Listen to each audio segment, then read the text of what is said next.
10 லட்சம் ரூபாய் கடனுக்கு 1 கோடி ரூபாய் மதிப்புள்ள வீட்டை கேட்டு துப்பாக்கியை காட்டி மிரட்டுவதாக மதுரை மாநகராட்சி துணை மேயர் மீது மூதாட்டி ஒருவர் ஆட்சியர் அலுவலகத்தில் புகார் அளித்திருக்கிறார். மதுரை ஜெய்ஹிந்த்புரத்தை சேர்ந்தவர் வசந்தா. இவர் கடந்த 3 ஆண்டுகளுக்கு முன்பு அதே பகுதியை சேர்ந்த குமார் என்பவரிடம் தனது வீட்டை அடமானமாக வைத்து 10 லட்சம் ரூபாய் கடன் பெற்றதாக கூறப்படுகிறது. இதனிடையே சில நாட்களுக்கு முன் 15 லட்சம் ரூபாய் தருவதாகவும் வீட்டை தன் பெயரில் எழுதி கொடுக்குமாறும் சொல்லி தன்னை குமார் தாக்கியதாக வசந்தா போலீசில் புகார் அளித்திருக்கிறார். இதனையடுத்து குமார் உட்பட 3 மீது போலீசார் வழக்கு பதிவு செய்த நிலையில் இது தொடர்பான வழக்கு விசாரணையும் நீதிமன்றத்தில் நடைபெற்று வருகின்றது. இந்நிலையில் கடந்த 30ஆம் தேதி மதுரை மாநகராட்சியின் துணை மேயர் நாகராஜன் மற்றும் அவரது சகோதரர் ராஜேந்திரன் உட்பட 3 மூதாட்டியிடம் வந்து குமாருக்கு ஆதரவாக தனது வீட்டை கேட்டு மிரட்டல் விடுத்ததாகவும் மேற்கொண்டு வழக்கில் சாட்சி சொல்லக்கூடாது எனவும் சொல்லி துப்பாக்கியை காட்டி மிரட்டியதாகவும் கூறியது பரபரப்பை ஏற்படுத்தியிருக்கிறது. இது தொடர்பான சிசிடிவி காட்சிகளும் வெளியாகி பரவி வரும் நிலையில் சம்பவம் குறித்து மதுரை மாவட்ட ஆட்சியர் அலுவலகத்தில் தனது மகனுடன் சேர்ந்து மூதாட்டி புகார் அளித்திருக்கிறார்.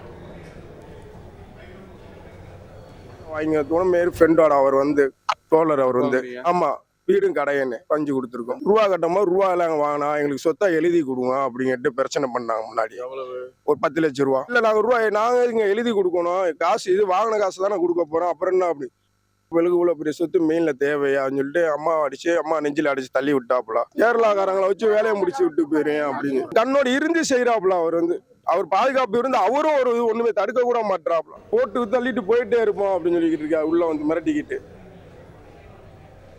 மூதாட்டியின் புகாரும் அவரின் மகனின் குற்றச்சாட்டும் பரபரப்பை ஏற்படுத்தியிருக்கும் நிலையில் இதற்கு விளக்கமளித்த மதுரை மாநகராட்சி துணை மேயரான மார்க்சிஸ்ட் கம்யூனிஸ்ட் கட்சியின் நாகராஜன் தன் மீது சுமத்தப்படும் குற்றச்சாட்டுகள் அனைத்தும் அவதூறு என தெரிவித்திருக்கிறார்.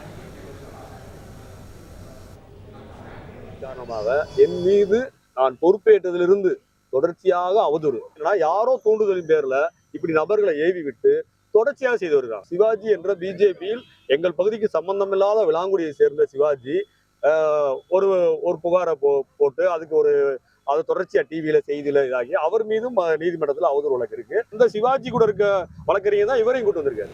அப்ப இது அவதூறுகளுடைய தொடர் நடவடிக்கை. இதனிடையே சாலையில் எச்சில் துப்புவதில் தகராறு ஏற்பட்டதாகவும் இது குறித்தான பிரச்சனையில் மதுரை மாநகராட்சியின் துணை மேயர் நாகராஜன் வரவழைக்கப்பட்டு அவரும் பதிலுக்கு எச்சில் துப்பி இருதரப்பும் மாறி மாறி மோதிக்கொண்டதாகவும் கூறப்படுகிறது. எப்பயும் துப்பி ரோட்டு மேல ஷிஃப்ட் ஆகிட்டா துப்பம் என் மேலதான் துப்பியா. அவங்க தம்பி பஞ்சாயத்து பண்ணிட்டா. தம்பி பிரச்சனை பண்ணி என் மேல துப்பா, அவர் மேல எப்படியுமே துப்போம். மேயருக்கு போன் அடிச்சுட்டா. அவர் அண்ணே துணை மேயர் நாராஸ் அவருக்கு அடிச்சு வந்து அவரு துப்பி கல்லை கொண்டு அடிக்க கல்லை கையை பிடிச்சி கேட்ட தள்ளி விட்டு அடிக்க குத்த கல்லை தூக்கி எரிய போயிட்டா. எச்சி துப்புறாரு.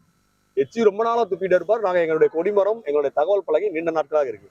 அதை எடுக்க சொல்லி ஒரு அரசியல் பாலிடிக்ஸ் ஓடிட்டு இருக்கு. அப்ப எடுக்கணும்னா அது ரோட்ல ரொம்ப வருஷமா இருக்கு, யாருக்கும் இடையூறு இல்ல. அது ஓடிட்டே இருக்கல அந்த பையனை தூண்டி விட்டு எச்சி துப்புறதுனால சரி ஒரு இக்னோரா அந்த பையன் அறியாமையில செய்யறாப்புல சொல்லி நாங்க தள்ளி போறோம். அந்த சம்பவம் நடந்த அன்னைக்கு எச்சி மேல படுற மாதிரி நானும் என் தம்பி நின்று பேசிட்டு இருக்கோம். என் தம்பி மேல படுற மாதிரி எச்சி துப்புறதுனாலதான் எச்சி துப்பிட்டு டக்குன்னு அந்த பையன் வீட்டை கதவு கம்பி கேட்டு திறந்து உள்ள போயிட்டாங்க. நாங்க அந்த பையனை தாக்கவோ அந்த பையன் மீது எதையும் கொண்டு கல்லை கொண்டு எரியவோ அப்படி எதுவுமே நடக்கல. அந்த சம்பவத்தப்ப எனக்கு ஒரு தும்மல் வந்துச்சு, கீழே சாவி விழுந்து எடுத்தேன். நான் கல்லை தூக்கி எரிஞ்ச மாதிரியோ இல்ல எதையாவது ஆயுதங்களை கொண்டு தாக்க முற்பட்ட மாதிரியோ எந்த ஒரு ஆதாரமும் இருக்காது. செய்திகளை உடனுக்குடன் தெரிந்து கொள்ள உடனே சப்ஸ்கிரைப் பண்ணுங்க.